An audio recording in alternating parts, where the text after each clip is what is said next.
Zip files combine a few files together. Many times we use shape files. That's the SHP. It's a very popular kind of layer in QGIS. You see it's composed of a few files which make things very complicated. So many times we will zip it into one zip file. To use it, either we unzip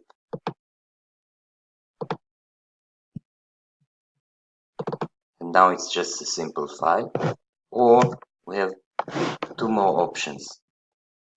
QGIS recognizes the zip file within the browser.